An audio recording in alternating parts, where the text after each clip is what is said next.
ये कहानी 1920 के दशक की है। हचिको का जन्म 10 नवंबर 1923 के दिन हुआ। वह सुनहरे भूरे रंग का अकिता नस्ल का डॉग था। हचिको अभी एक पपी ही था जब उसे टोक्यो यूनिवर्सिटी के प्रोफेसर हाइत्साब्यूरो इनो ने अपना लिया। वे बहुत दिनों से अकीता ब्रीड के डॉग को ढूंढ रहे थे। उनकी खोज ओडेट शहर में खत्म हुई जहां उन्हें हचिको मिला। प्रोफेसर इनो उसे प्यार से हची बुलाते थे।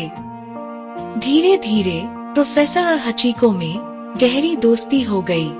प्रोफेसर इनो हचिको को अपने बेटे की तरह प्यार करने लगे। हचिको प्रोफेसर को हर रोज सेंट्रल टोक्यो के शिबुया रेलवे स्टेशन तक छोड़ने जाता। इन दोनों के बीच का प्यार इतना गहरा था कि प्रोफेसर के जाने के बाद हचिको स्टेशन पर ही घंटों उनका इंतजार करता। जब प्रोफेसर काम से वापस लौटते तो हचिको उन्हें लेकर घर आता। ये इन दोनों के लिए एक डेली रूटीन बन गया। लेकिन शायद इनकी किस्मत में कुछ और ही लिखा था। 21 मई 1925 के दिन हर दिन की तरह हचिको प्रोफेसर को छोड़ने गया और स्टेशन पर बैठकर इंतजार करने लगा। प्रोफेसर इनो सेरेब्रल हेमरेज की दिक्कत से जूझ रहे थे। यूनिवर्सिटी में लेक्चर के दौरान प्रोफेसर की मौत हो गई।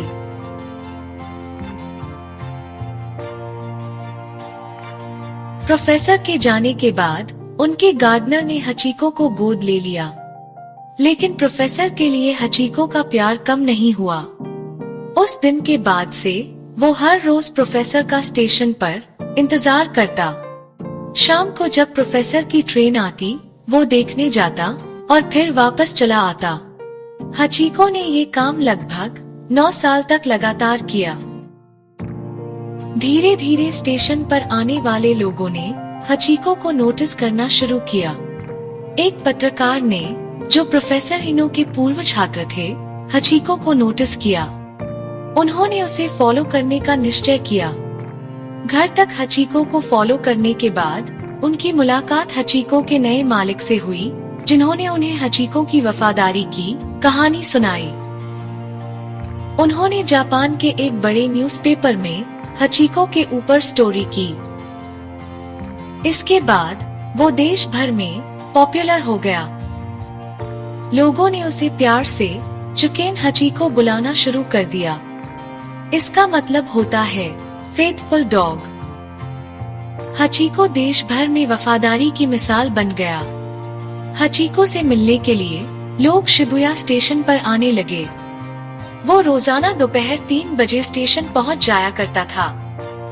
आखिरी दम तक हचिको अपने मालिक का इंतजार करता रहा। अपने मालिक के इंतजार में 8 मार्च 1935 के दिन हचिको की मौत हो गई।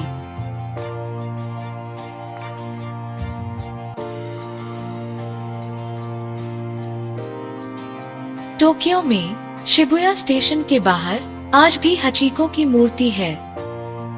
हचिको की मौत के 90 वर्षों के बाद टोक्यो विश्वविद्यालय ने प्रोफेसर इनो और हचिको की कांस्य प्रतिमा बनवाई, जो उनके पुनर्मिलन का प्रतिनिधित्व करती है। इन सभी वर्षों के बाद भी हचिको की कहानी आज भी जिंदा है, क्योंकि अपने मालिक के प्रति उसके प्यार, निष्ठा और स्नेह ने लोगों के दिलों को हिलाकर रख दिया। मुझे लगता है कि जब हचिको ने स्वर्ग में प्रवेश किया होगा तो उसने फिर से अपने मालिक को देखा होगा। शायद इस बार उसके मालिक उसका इंतजार कर रहे होंगे, और शायद इन सभी वर्षों के बाद हचिको का इंतजार खत्म हुआ होगा और आखिरकार वह अपने दोस्त से मिला होगा।